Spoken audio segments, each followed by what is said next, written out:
have to have people who are in solidarity, who get beyond their petty differences and be able to hold hands symbolically and literally and fight by straightening your backs up. It takes tremendous discipline, takes a tremendous courage to think for yourself, to examine yourself. That Socratic imperative of examining yourself requires courage. You know, William Butler Yeats used to say, it takes more courage to examine the dark corners of your own soul than it does for a soldier to fight on the battlefield. Courage to think critically. Courage is the enabling virtue for any philosopher, for any human being, I think, in the end. People to carry out nonviolent civil disobedience. A couple of dozen people linked arms and were arrested. Princeton University professor Cornel West was one of 19 people arrested on the steps of the U.S. Supreme Court during a protest against money in politics. You're joking, joking! Are you denying us access to a public building? And we here because we want to keep the family center stage. Whiteness can't be reduced to white supremacy. You got a whole lot of white brothers and sisters fighting against white supremacy. We got a choice between neo-fascists like Brother Trump or milquetoast neoliberals like Brother Biden. Wow, I'm so happy to make a world-shaking decision. You know what I mean? You almost agreed with me. No, not at all. Your solar plexus winds towards my direction. No, I got it wrong. All right. You got to come back more often. We miss you. Democrats feeding the Republicans, Republicans feeding the Democrats, and yet poor people, working people, finding themselves pushed to the margins. I believe a Palestinian baby has the same value as an Israeli baby. We have solidarity in the face of catastrophe. Let us march together. Let us fight together. Let us laugh together. Let us dance together. Let us smile together. Let us cry together. We will not allow the organized greed to have the last word. Love supreme or love supreme. Welcome once again to the Radical Imagination. I'm your host, Jim Vrettos. The independent third party, Justice for All Party, identifies itself as a moment within a movement. Its candidates for president and vice president in the 2024 campaign, Cornel West and Melina Abdullah, have taken on the huge task of not only getting the deeply polarized American public and the divided progressive left to understand what is meant by that phrase, but to also show that by rejecting the duopoly of our failed Democratic and Republican parties, we do have another chance, probably one of our last, to fulfill many of the ideals for transformative, peaceful, and loving change so many people have longed and fought for so long. Suddenly, the protests and demonstrations on many campuses around the country over the brutality of yet one more Israeli-Palestinian war has given us a political moment to revisit the unfinished movements of the 1960s. For many who remember, it seems like 1968 again, the year marking the apex of those struggles which saw the Columbia University uprising, the Democratic Convention, and subsequent police riot in Chicago, the protests against a highly unpopular war, the choice between voting for a weak and vacillating Democratic candidate or a Republican one with strong right-wing ties and propensity for lying. We again hear Tom Hayden telling us in SDS's 1962 Port Huron statement that our work is guided by the sense that we may be the last generation in the experiment with living. We remember Martin Luther King's 1967 Riverside Church's Vietnam sermon, in which he states, "We as a nation must undergo a radical revolution of values." We're so excited and blessed to welcome Melina Abdullah to the Radical Imagination today. Melina is an original member of the group that formed Black Lives Matter, and today she hosts 3 radio shows in Los Angeles: Move the Crowd, Beautiful Strife, and This Is Not a Drill. She's the former chair of the Department of Pan-African Studies at California State University and is Cornel West's vice presidential running mate on the Justice for All party. We're living in an extraordinarily historical moment when ordinary people are exercising power as they rise up in anger and hope, defy the rules that ordinarily govern their daily lives, and by doing so, disrupt the workings of the institutions in which they're enmeshed. These moments come very rarely and usually last for a very short time. We're fortunate, so fortunate, to have an activist and scholar on the show today who understands the importance of this historical struggle and who has the leadership qualities and the moral integrity to lead us toward a more loving and just America for all. And just thrilled and just welcome Melina to the show very warmly. It's just an honor and a blessing to have you on. Thank you so very much for being here. Thank you so much for having me. It's a blessing to be with you. And, you know, the radical imagination. And as I was preparing myself for this morning, I keep thinking about what Robin Kelly writes about the radical imagination and how we have to invest ourselves and radically imagining the world that we want, need, and deserve. And that's what this campaign is about, is radically imagining and then building towards the world that we want, need, and deserve. Absolutely. You know, you mentioned that right at the beginning. Why? My feeling is that a lot of people do want this radical imagination. They do have it, and yet it never really gets very far. Why is that, do you think? What is it within the structure of our society, of our culture here, that hinders the longings that so many people have? Right. Well, you know, I'm grateful to be of a tradition of a people who have not ever abandoned our radical imagination, right? When you think about what's happened to Black people, how we wound up in this country in the first place, right? The choices were to either die spiritually or physically, or engage and invest and really ground down into our radical imagination. So if you look at the history and lives of Black people in this country, we never abandoned our radical imagination. Radical imagination is what produces our art, what creates laughter in the midst of heartache. Radical imagination is what helps us turn scraps into soul food and, you know, old thrown out turntables into hip hop. So I think that what's happened, what we're up against, is up against a system that knows that radical imaginings also apply to political systems. And so when people invest in our radical imaginations, we develop alternatives to oppressive and exploitative structures that keep us down. And so I think that's what we're fighting against. And we have to be aware that there are indeed structures that attempt at every turn to use every system, every institution to kill and smash and quash our radical imaginations. And just like people before us, just like people who inspire us, we have to refuse to give that up.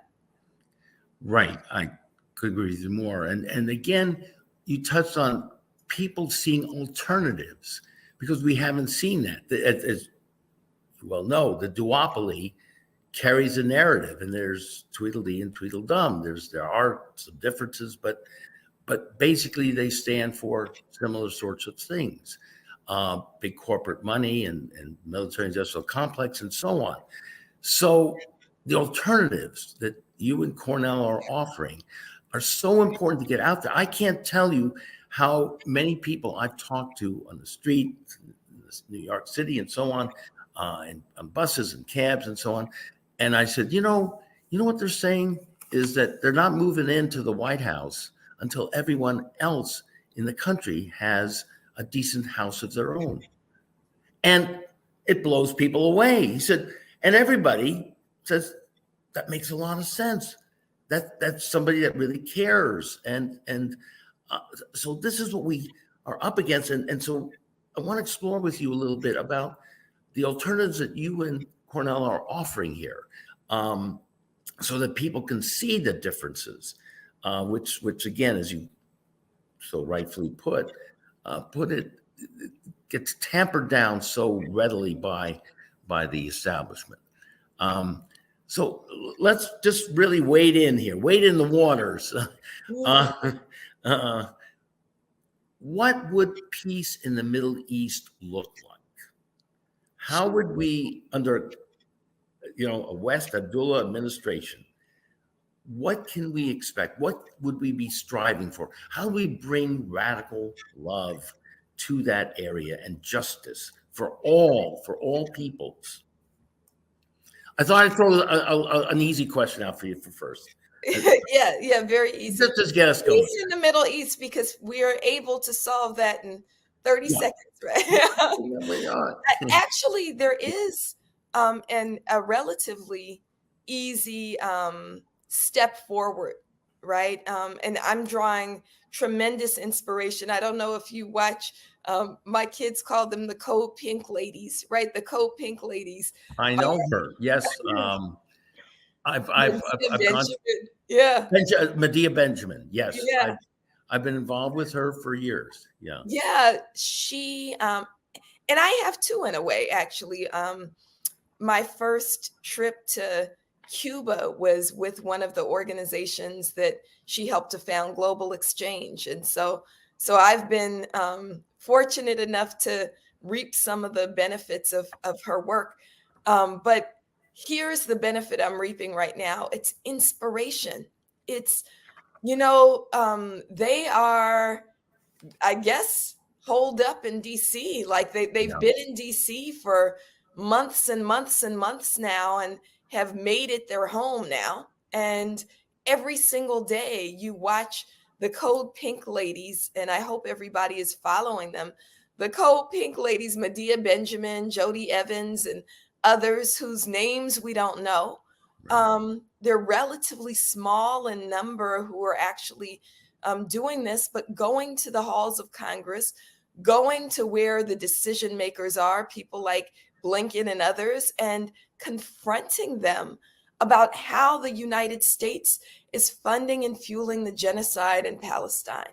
They're going to them with, blood on their hands and showing that the US has blood on their hands, and are putting it in their faces. And they're saying, are these the decisions that you want to make?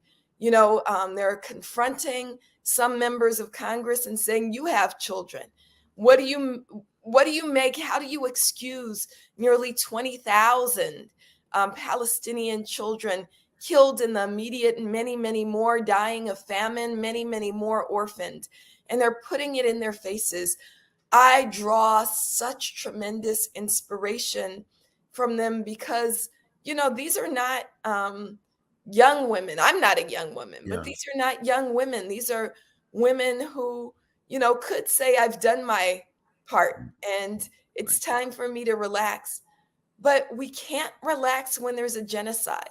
We can't relax when there are genocides. We can't relax in the midst of war. And so here's you warned against two academics. So that's my long lead into a short answer, which is I think that there is a relatively simple step forward, and something that we can do when we take over the Dr. West always says we want to be at the head of the empire to dismantle the empire, right? Exactly. And what that means is, what if we stopped funding the state of Israel, right?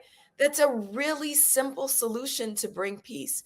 What if, there were no warheads for Nikki Haley to write on? And I don't know if you saw that last week when Nikki Haley wrote, "Finish them," on a warhead, on an American warhead. This is the United States that's providing the tools of war. And so if we did that, it solves a couple of things. One, it means that Israel doesn't have the actual dollars and bombs to murder tens of thousands of people, commit genocide against tens of thousands of people, and if they had their way, really annihilate the Palestinian people, right?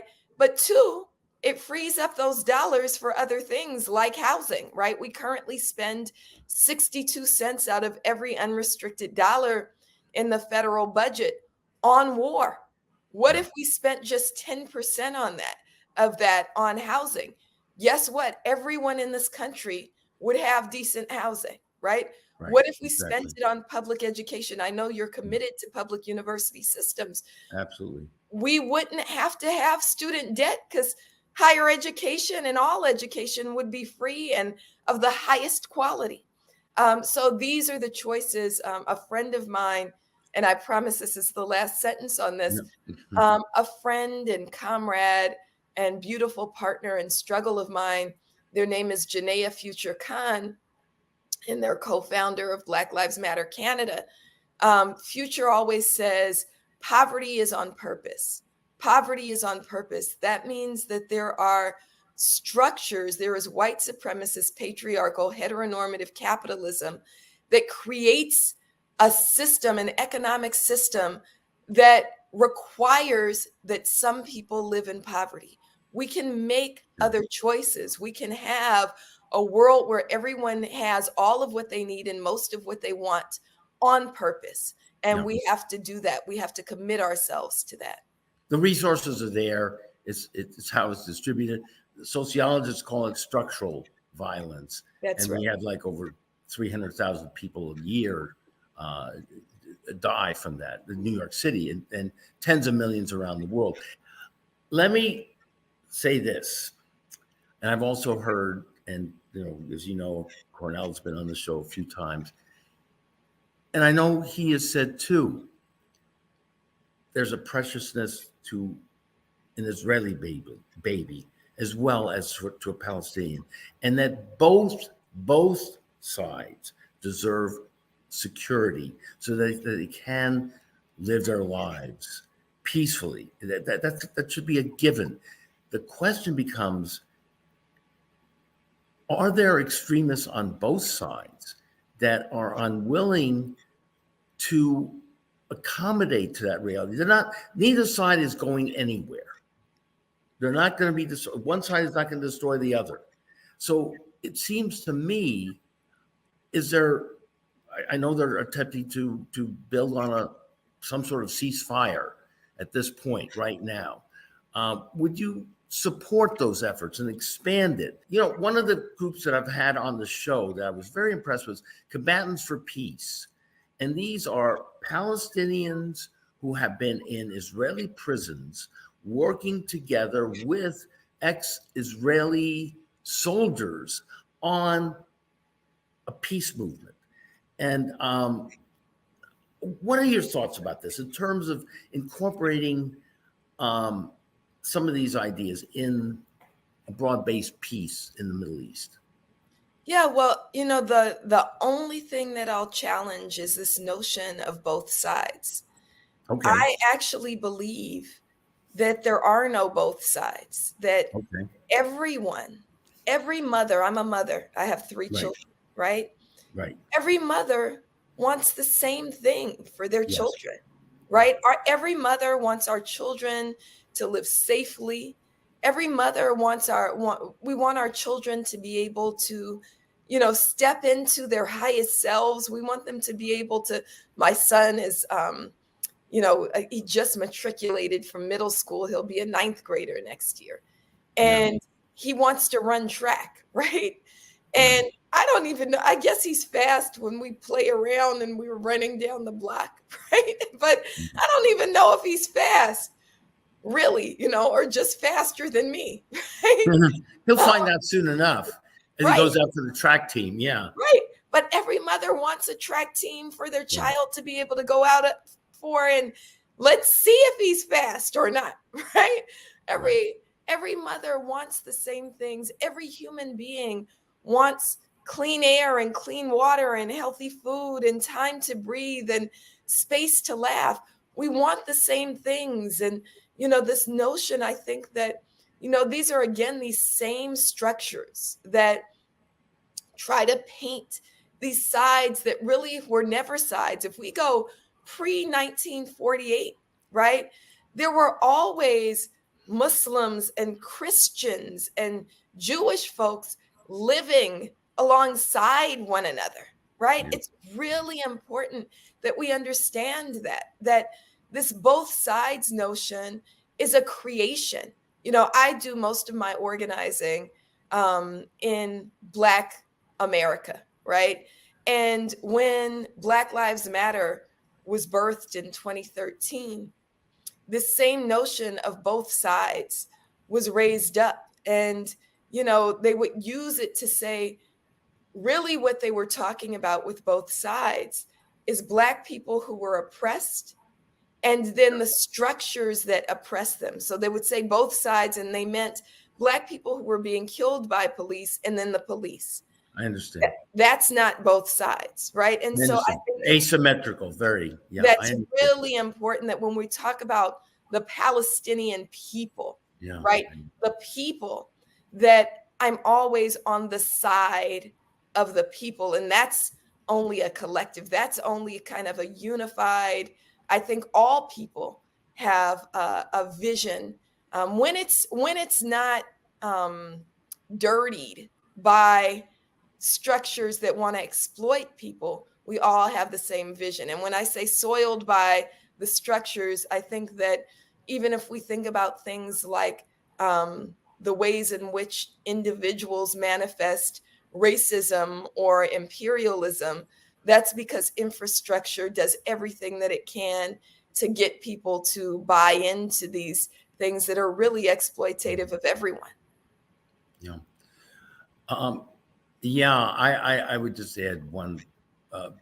We could go on. We're going to cover other things, but I it's interesting. I mean, of course, I think you're aware, Jews have been in the region for thousands of years, as Cornel mentions. Christ was a dark-skinned Palestinian Jew, so there was a presence. My feeling is that if it hadn't been for the Holocaust, probably you wouldn't have had that state. So that's what I'm talking about, the traumatization of peoples. And this is not part of the Jewish ethics to be a bully. And I agree with you. This is not something that is part of the makeup. And it hurts me enormously to see what's happening. And I'm all with you on stopping this thing as soon as possible. And yeah, go ahead. And if I could just, say the other groups, some of the other groups that I draw inspiration from are Jewish folks who ground down into the ethics of their own spiritual practice. So Jewish Voice for Peace, some of the rabbis like Heather Miller and others, if not now, not in our name, all of these groups who are saying that if we are really to practice our spirituality, it condemns genocide, right? We cannot be survivors. Absolutely. Yeah. Absolutely. And just to throw in another name here, another rabbi, I don't know if you know this, but I have been very good friends with Rabbi Michael Lerner for over 35 years. And Cornel, of course, wrote a book with Blacks and Jews, Let the Healing Begin. And I've written for Tikkun for also many years. And so I get it. It's, and that's an interesting point that you're getting us to see now here. So how do we include other people? You're so articulate and powerful in your rendition of what Black people have had to put up with and how resilient and to find creativity and survive and so on. How can we bring other people along into an understanding of this to build this movement that will enable you and Cornel to win? Yeah, well, I think that one of the benefits that we have, Black Lives Matter is almost 11 years old now. And one of the benefits that we've had over the last almost 11 years is a recognition and embrace of the truth that Black people stand at the absolute, not an embrace of this fact, but an embrace of the truth of this, right? The reality of this fact that Black people stand at the bottom of virtually every single social, economic, and political measure.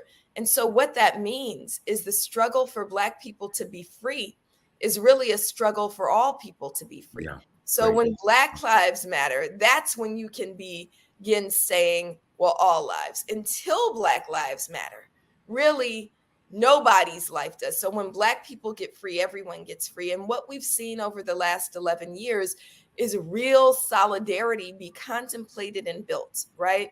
So recognizing that it is really important for everyone to invest themselves in the dismantling.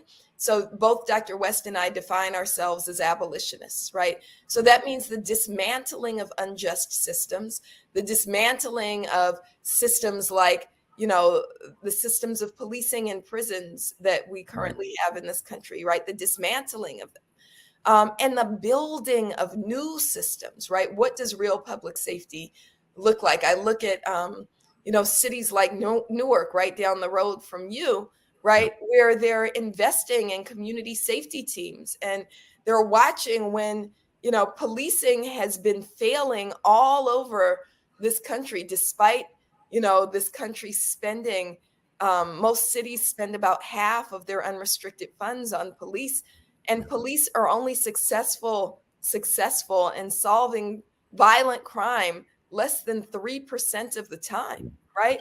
But you know who's successful is these community safety teams, right? So when you hire people from the neighborhood and give them livable wages and ask them to get to the root cause of what's creating so-called crime in communities, then it's revealed, well, if people had housing, if people had good jobs, and then if we had real intervention that said, oh, this is just an argument over blah, blah, blah, let's sit folks down and have some of the grandmothers have conversations, that's what works.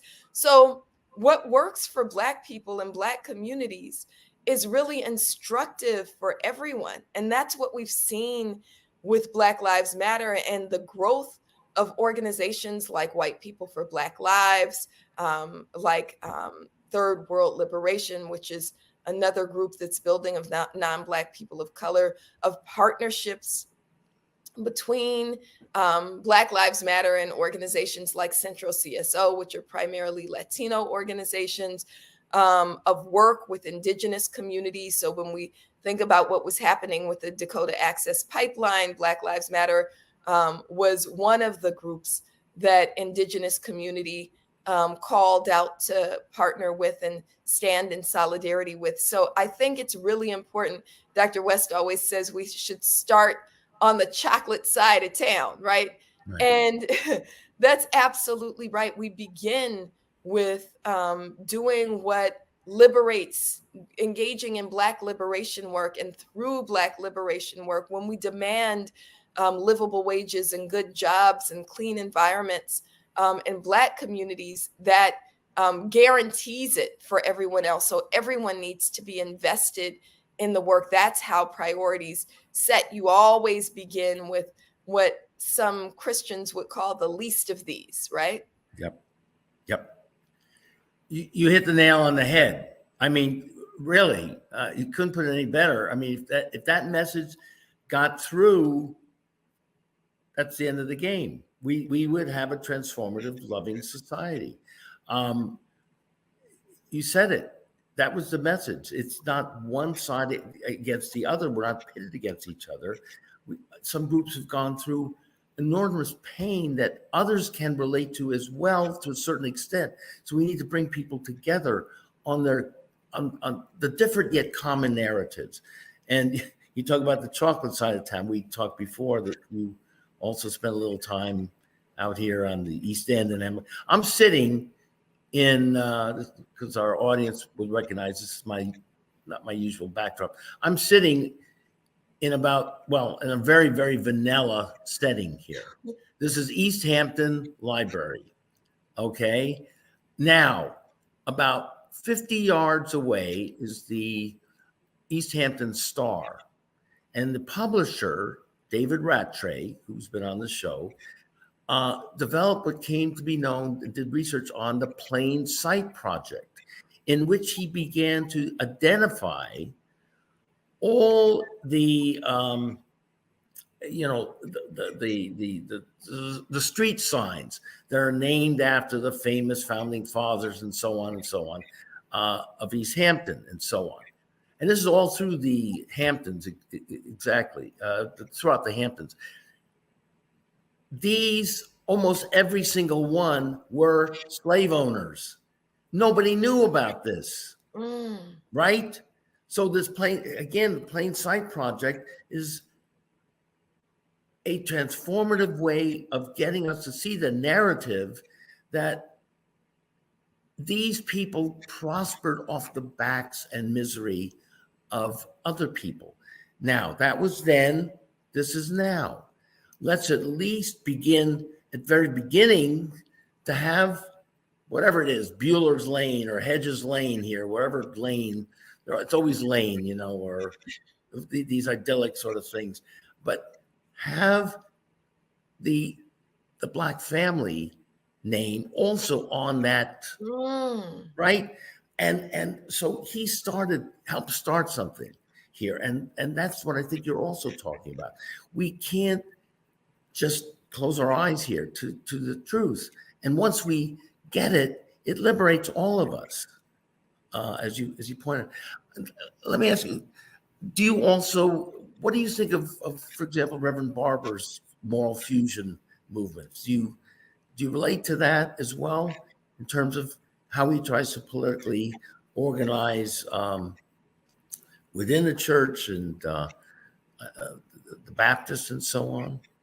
Absolutely. Yeah. So a couple of things are coming Sure. up for me when you mentioned the Poor People's Campaign. Right. I think it's hugely important that we think about what it really means to be a person of faith, right? A few years ago, I guess it's longer than a few now, but different clergy of different faiths came together and formed an organization called Clergy for Black Lives. And some of them are actually very close to Reverend Barber. One of them is Pastor Eddie Anderson here in Los Angeles, who helped to form Clergy for Black Lives. Really, when we talk about people of faith, whether it be from the Christian tradition or, Jewish tradition or Muslim tradition, really our faith requires that we do justice work now, right? The best of our faith says that we should ground ourselves into and commit ourselves to making sure that justice isn't something that we just receive in an afterlife, right? Justice is something that's made real here. That's, what Dr. King was about. That's what we recently experienced, the passing of one of our greats, one of the giants of our time that we are both and all fortunate to have walked the earth at the same time as, and that's Reverend James Lawson, who was the person who really introduced the principle of pure nonviolence to Dr. Martin Luther King. And, it was Reverend James Lawson who actually brought Dr. King to Memphis for the sanitation workers strike. I know that's something that weighed very heavily on him, but it also points to what Reverend Lawson was committed to, that as we struggle for Black liberation also has an economic component to it, right? Black liberation requires that we have, strong labor unions, right? Black liberation requires that we fight for workers' rights. And so in lifting up Reverend Lawson, and I know that anybody who's been exposed to his work, if they haven't been, the last book that I completed was actually Reverend Lawson's book. And I don't know what made me pick it up a couple weeks ago, but I just finished reading. I'm on to another, but I'm not finished with it. But the one that I just finished was Revolutionary Nonviolence, which, you know, Reverend Lawson didn't write until relatively late in life. He passed at 95. I think that book was written 2 or 3 years ago. And I think it really reminds us of what we're called to, what our spiritual practice, our faiths call us to, also what it means, because there's also people who don't have religious traditions necessarily, but have morality and ethics and humanity. And, you know, whatever you call that thing that beats inside of you, whatever your heart is beyond an organ, right, calls you into the best of humanity. And we have to be fighting for our fellow human beings, no matter your faith tradition. But I absolutely believe that Christianity requires that of us. I was actually raised Christian. I'm now Muslim. In Islam, you know, one of the 99 names of Allah is actually justice. In Christian tradition, as I was raised in Christian tradition, my favorite Bible verse was in the book of James, that faith without works is dead, meaning that we have to be working for God's vision of the world constantly. And I know that every faith tradition has a similar principle. That's so important. No, I have tried to get, unfortunately, never was able to get Reverend Lawson on the show. And, you know, the last several years, it's been very difficult. But what you're saying is so profoundly important. The progressive left hasn't really understood that to the level I think you and Dr. West are trying to get it to understand. Of course, in Judaism, Abraham Joshua Heschel, we pray with our feet. That's right. And so it's about, if you want to toss in Marx here, it's praxis, it's doing, and again, the courage that I talked about in the opening here, and it's you know, stiffening your backbone here, because when it comes down to it, although the establishment of this military-industrial complex seems so powerful, it really isn't. It's a bunch of cards that are being that are falling apart. The empire is going, and it's so. Yeah, so you get my point, right? And so these alternative narratives that you and Dr. West are bringing to the fore are so important for people to understand. What more? I'm very interested in some of the other groups that inspire you and that you're working with. I also work in the prisons with James Gilligan, the psychiatrist, and Bandy Lee, and we're working with the governor here in New York about abolishing solitary confinement and working again. It's difficult. One would think that this is just, you know, take it for granted that this is not anything we should be about, but there are entrenched people who are rooted in fear, and we're trying to show them that they'll be a lot safer, including the correction officers, with a non-punitive, more humane, loving way of dealing with people. So anyway, yeah, but you're absolutely right. All of this is tied into so many other issues, and correct? Yeah. All of the issues are tied together. All of our, and I think it gets back to this idea of radical imagining, right? It gets back to what kind of world do we want, need, and deserve, and how do we work towards it? And so part of that is faith tradition, utilizing our faith tradition, utilizing it and drawing from it, making sure that we do that, making sure that we build strong community. We haven't talked about that yet, but building strong community, one of the most beautiful things out of the work. And that third radio program was actually called Beautiful Struggle. It's no longer on the air, but it draws from Martin Luther King's principle of beautiful struggle. And of course, I'm hip hop generation, also the Talib Kweli album, Beautiful Struggle, right? So, so the idea that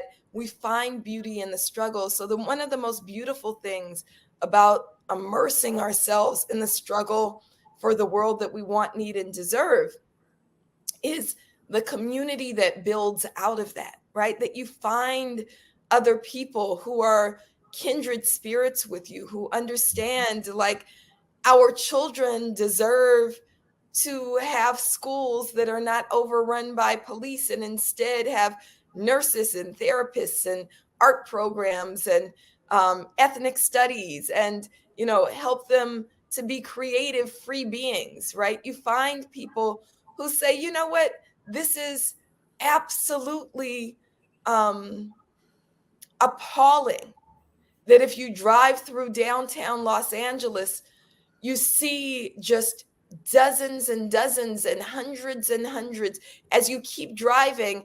You see 30,000 unhoused people in the city of Los Angeles, 70,000 unhoused people in the county of Los Angeles, and their backdrop is these high rises built by billionaires that aren't even, there's nobody even in those buildings.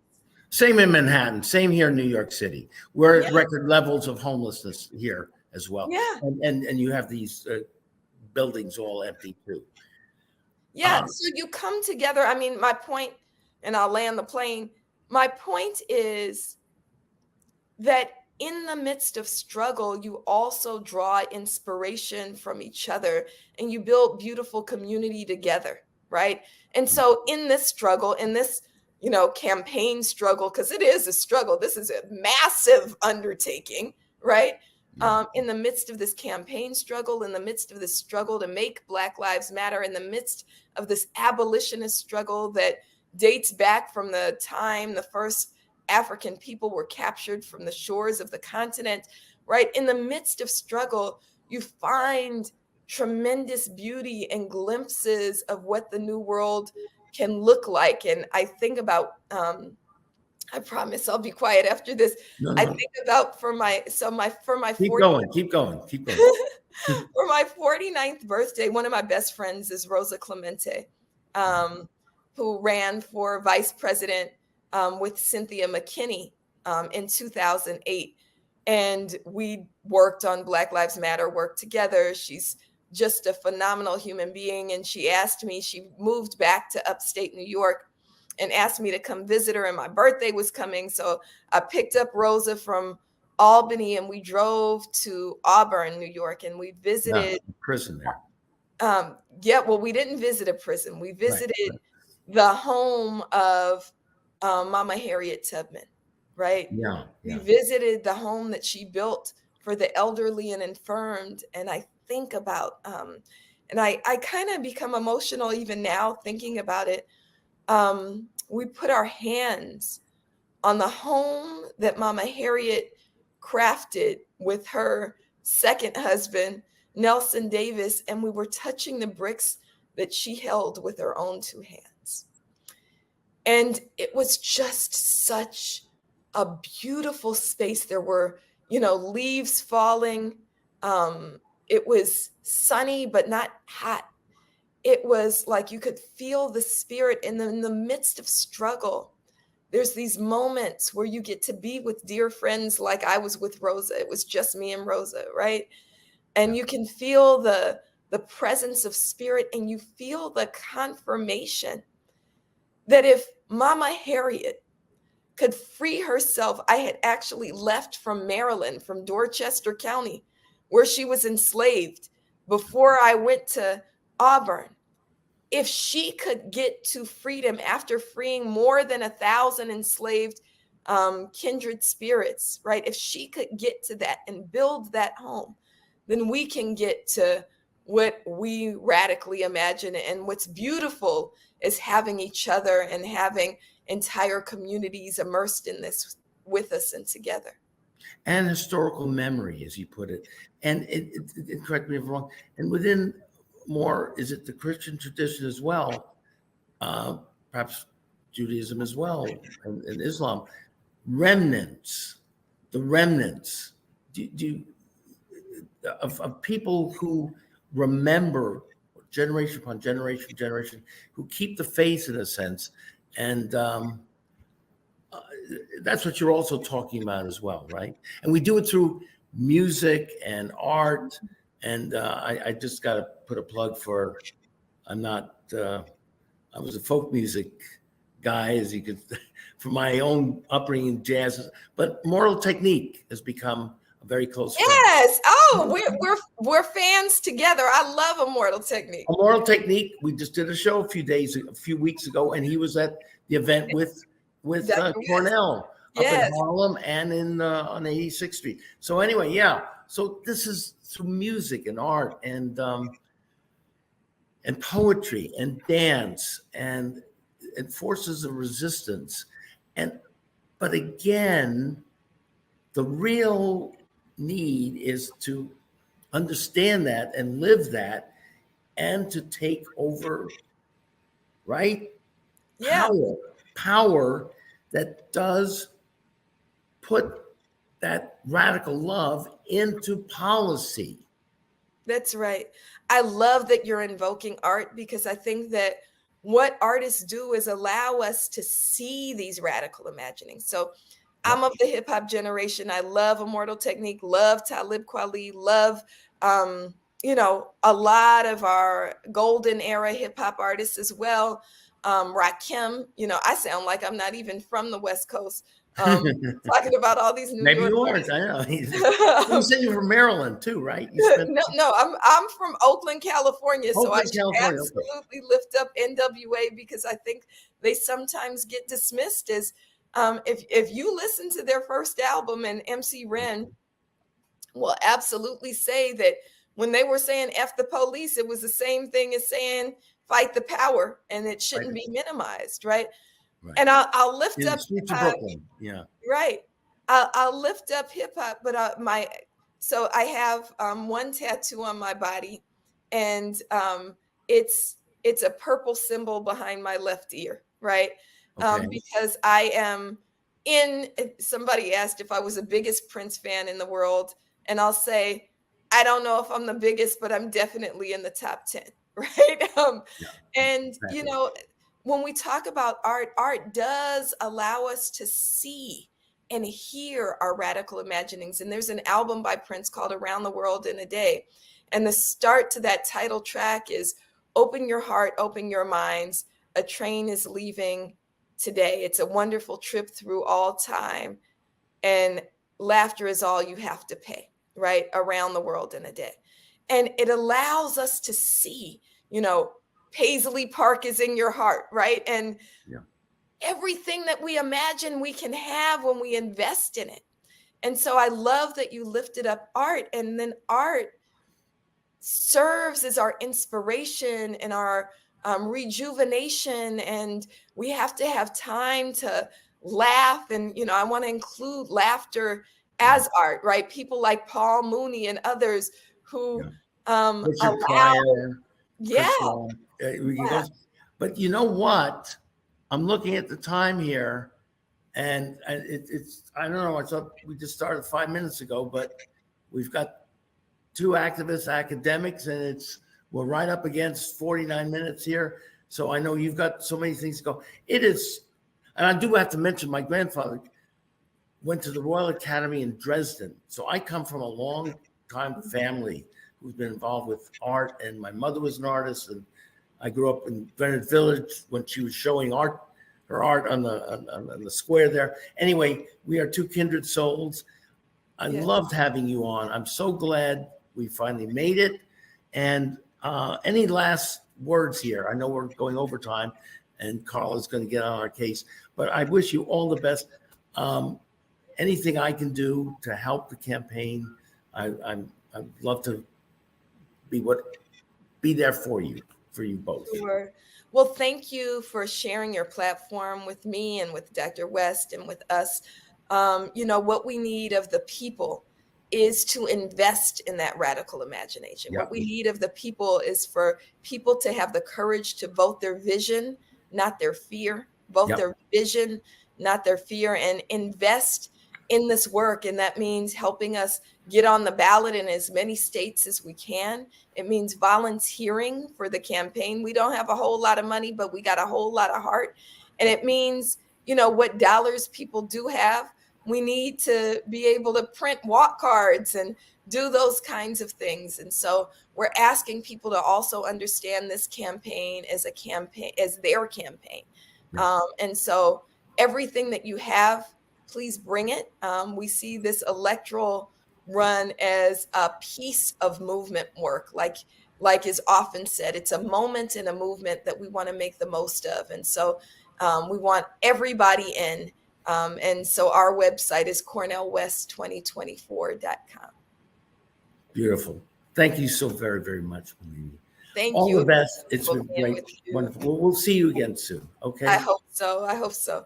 Take care. All right. Thank Bye-bye. you. And thank you so very, very much for watching us again here on The Radical Imagination. This is Jim Vrettos. We'll see you again next week on The Radical Imagination.